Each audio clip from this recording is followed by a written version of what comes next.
ماں نے زمانہ حمل میں تکلیف و مشقت کے ساتھ حمل کا بوجھ اٹھایا اور ولادت کے وقت میں جان نکلنے کی تکلیف کے ساتھ چلا ہے۔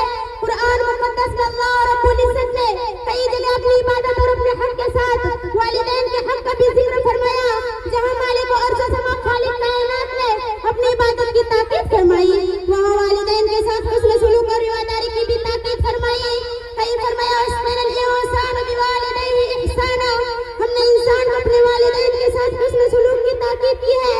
اور کئی فرمایا وَأَحْسِنِ الْإِحْسَانَ بِوَالِدَيْهِ حُسْنًا، ہم نے انسان کو اپنے ماں باپ کے ساتھ ہمدردی کی تاکید کی ہے۔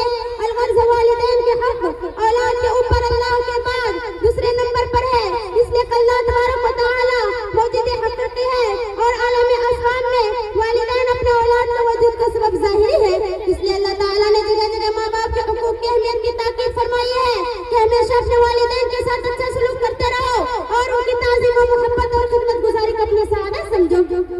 جناب رسول پاک صلی اللہ علیہ وسلم نے ایک حدیث میں ارشاد فرمایا کہ ایک نوجوان صحابی بہت زیادہ عبادت گزار تھے، نماز روزہ صدقہ خیرات اور بھلائی کے کاموں میں سب سے آگے رہتے تھے، لیکن گھر میں ان کی بیوی اور ماں کے درمیان اختلاف اور آن بان رہتی تھی۔ وہ بیوی کی بات میں آ کر ماں کے اوپر بیوی کی بات کو ترجیح دیتے تھے، جس کے نتیجے ہے ماں ان سے بہت زیادہ خفا رہتی تھی۔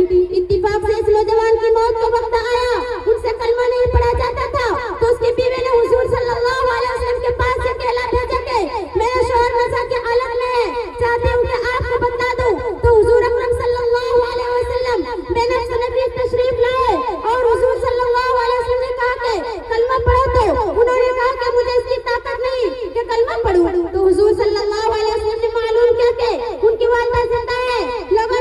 لوگوں نے کہا جی ہاں۔ تو حضور صلی اللہ علیہ وسلم نے کہا کہ ان کی والدہ کو بلواؤ اور ان سے کہو کہ اپنے بیٹے کو معاف کر دو۔ والدہ نے جواباً کہا کہ انہوں نے بہت ہی دل دکھایا ہے، انہیں معاف نہیں کروں گی۔ تو اس پر حضور صلی اللہ علیہ وسلم نے لکڑیاں جمع کرنے کا حکم دیا اور اس میں آگ لگا دی گئی۔ پھر ماں سے پوچھا کہ کہا اگر ہم تمہارے بیٹے کو اس آگ میں ڈال دیں تو کیا تم اپنے بیٹے کو بچانے کی سفارش کرو گی؟ ماں نے کہا ہاں۔ تو حضور صلی اللہ علیہ وسلم نے فرمایا کہ جہنم کی آگ اس سے کہیں زیادہ سخت ہے، جب تمہیں اس آگ میں جلنا گوارا نہیں تو اس سے کہیں زیادہ سخت ترین آگ میں جلنا کیسے گوارا ہے؟ لہذا تم اپنے بیٹے کو یا تو معاف کر دو ورنہ ہم ان کو تمہارے سامنے اس آگ میں جلا دیتے ہیں۔ اس پر ماں نے کہا یا رسول اللہ آپ گواہ رہیے، میں نے اپنے بیٹے کو معاف کر دیا اور اس سے راضی ہوں۔ اس کے بعد آپ صلی اللہ علیہ وسلم کے بیٹے سے کہا کلمہ پڑھا، تو انہوں نے کلمہ پڑھا۔ محترم سامعین، آپ نے دیکھا ماں باپ کی ناراضی اولاد کے لیے کتنی خطرناک ہے۔ اولاد اپنی جگہ خواہ کتنی عبادت گزار اور نیک صالح کیوں نہ ہو، لیکن ماں باپ کی ناراضی سے کلمہ تک نصیب نہیں ہوتا۔ لیکن آج کا نوجوان جب اس کو جوانی آتی ہے تو اس نے والدین کو کیا سکھا دیا؟ یہی نہ کہ بیوی کی کہنے سے ان کو بے عزتی، ان کو گھر سے الگ کر دیا، ان پر جیون تنگ کر دیا، ان کا دل دکھانے کے لیے اپنی بیوی کو زبان درازیوں کو تحفظ دیا، دکان اور دفتر سے آ کر خود والدین پر ظلم ستم کے پہاڑ توڑے۔ ارے والدین کو اپنے کندھوں کا بوجھ سمجھنے والوں اور خوبصورت روٹی کے لیے ان کا عیب سمجھنے والوں، ذرا اس حدیث پر غور کرو کہ جنہوں نے اپنے والدین کی نافرمانی کی، دنیا ہی میں اللہ نے اس کو کیسے سزا دی۔